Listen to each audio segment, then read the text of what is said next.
பல்வலி. இங்க பல்லு புடுங்குற பழக்கம் உண்டா? இந்த வலிக்கு முன்ன மற்ற வலியெல்லாம் ஒன்றுமே இல்லைன்னு தான் சொல்லணும். பல்வலி வந்தால் வாய், காது, கண்ணு, தலைன்னு மொத்தமும் வலிக்கும். தாங்க முடியாத அளவுக்கு வலிக்கும். எனக்கு ஏற்பட்ட ஒரு அனுபவத்தை தான் இந்த வீடியோவில் சொல்ல போகிறேன். இடது பக்க வாயில் கடைசி பல்லுக்கும் அதுக்கு பல்லுக்கும் இடையில் ஈருக்குள்ளே ஒரு குழி இருந்தது. நம்ம ஏதாவது சாப்பிட்டதுக்கு அப்புறம் பார்த்தா அந்த 2 பல்லுக்கும் இடையில் ஏதாவது மாட்டிக்கும். நம்ம கை சும்மா இருக்குமா? குச்சி இல்லை சேஃப்டி பின்னால் மெதுவாக மாட்டியிருக்கிறத எடுத்ததுக்கு அப்புறம்தான் நமக்கு நிம்மதியாக இருக்கும். ஆனால் அதுக்கப்புறம்தான் பிரச்சனையே. மெதுவாக வலிக்க ஆரம்பிச்சிடுச்சு. போக போக வலி அதிகமாகிடுச்சு. எங்கே வலிக்குதுன்னே தெரியல. பயங்கர வலி. ஒரு டென்டல் டாக்டரை பார்க்க போனேன். அவர் உடனே எக்ஸ்ரே எடுத்து பார்த்தா தான் கரெக்டாக சொல்ல முடியும்னு சொல்லிட்டாரு. ஆமா, ஒரு பல்லு புடுங்க எவ்வளவு வாங்குறீங்க? பல்லுக்கு எப்படியும் 50 ரூபா இருக்குன்னு நினைக்கிறேன். எக்ஸ்ரே எடுத்தாரு. அது லைவாக உடனே படமாக லேப்டாப்பில் வந்துடுச்சு. அந்த இமேஜில் விஸ்டம் டூத் இருந்ததை அது காட்டிடுச்சு. நான் டாக்டரை கூப்பிட்டு கீழ்தாடையில் மட்டும் இல்லை, மேல் பகுதியிலையும் வலிக்குதுன்னு சொன்னேன். ஆனால் டாக்டர் நான் சொன்னதை கேட்க தயாராக இல்லை. சர்ஜரி பண்ணி தான் எடுத்தாகணும். லேட் ஆகிடுச்சுன்னா வலி இன்னும் மோசமாக ஆகிடும்னாரு. மேலே கட் பண்ணி எலும்பை உடைச்சி அதுக்கப்புறம் தான் பல்ல பிடுங்கணும். மினிமம் 5 தையலாவது போட வேண்டி வரும்னு சொன்னார்.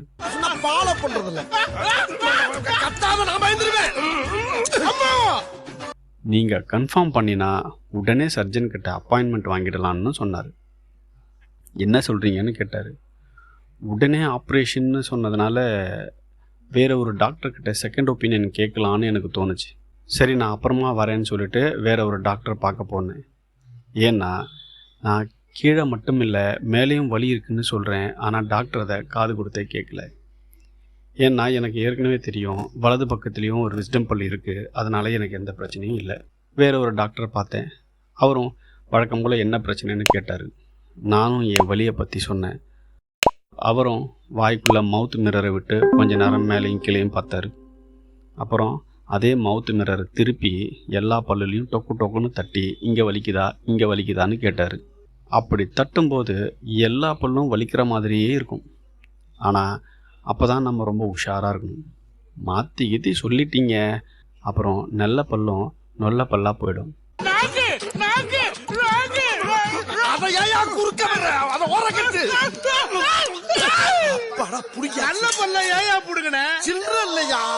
எனக்கு பல்வலியை விட வாய்க்குள்ள மேல் பகுதியில் இந்த ஹார்ட் பிளேட் அப்படின்னு சொல்லுவாங்க, பயங்கரமான வலி. எதனாலன்னு தெரியல. நானும் டாக்டர்கிட்ட சொல்கிறேன், எனக்கு பல்வலியை விட வாய்க்கு மேல் பகுதியில் தான் வலி அதிகமாக இருக்குது. அதுக்கு அவர் அது அச்சரமாக இருக்கும், அதுக்கு தனியாக ஒரு ஆயின்மெண்ட் எழுதி தரேன், அதை போடுங்க, அது சரியாயிடும்னாரு. கடைசி பல்லுக்கும் அதுக்கு முன்னே இருக்கிற பல்லுக்கும் நடுவில் கீழே ஹோல் இருக்குது, அங்கேருந்து தான் வலி ஆரம்பிச்சிடுச்சின்னு சொன்னேன். அதை ஒன்றும் பண்ண முடியாது, நீங்கள் குச்சி இல்லை ஷார்ப்பாக ஏதாவது வச்சு குத்தக்கூடாது. அது மட்டும் இல்லை, முன்னால் 2 பல்லுக்கு இடையில் கேப் இருக்குது, இதை வேணும்னா அடைக்கலாம்னு சொன்னார். கொஞ்ச நாள் போச்சுன்னா இந்த பல்லை பிடுங்க வேண்டியிருக்கும், இல்லை ரூட் கனால் பண்ண வேண்டியிருக்கும். என்ன பண்ணலாம் அப்படின்னு என்கிட்டே கேட்டார். ஃபில் பண்ணும்போது ஏர் ப்ரெஷரில் யூஸ் பண்ணினதுனால அந்த இடத்துல வலிக்க ஆரம்பிச்சிடுச்சு.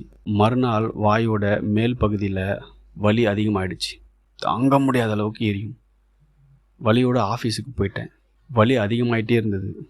சூடாக டீ, காஃபி எதுவுமே குடிக்க முடியாது. அப்படி நீங்கள் லேசாக வாய்க்குள்ளே பட்டுட்டாலே போதும், வலி அப்படியே 2 மடங்காக மாறிடும். சில்லுன்னு தண்ணி குடித்தா கொஞ்ச நேரம் வலி குறையும்.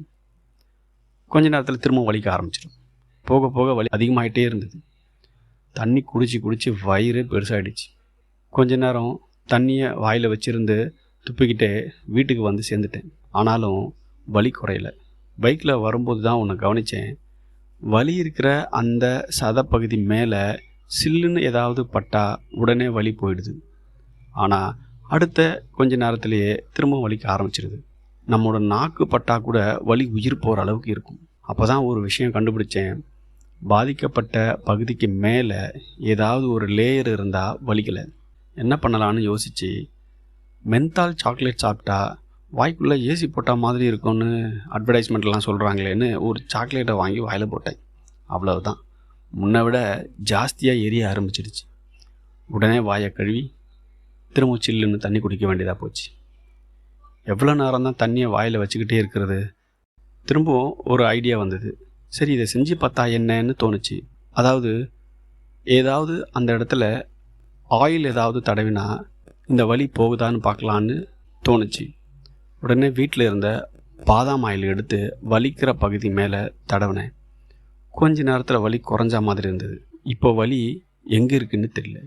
இப்போ தான் கொஞ்சம் நிம்மதியாக இருக்குது. அதனால் பல் வலி அப்படின்னா உடனே போயிட்டு பல்லை பிடுங்கிறதோ ஆப்ரேஷன் பண்ணுறதோ வச்சுக்காதீங்க. கொஞ்சம் யோசிங்க. ஒரு நாள் தள்ளி போடுங்க. உண்மையாக வலி எங்கே இருக்குது அப்படின்னு கண்டுபிடிச்சதுக்கப்புறமா எந்த முடிவு வேணால் பண்ணுங்கள். நன்றி.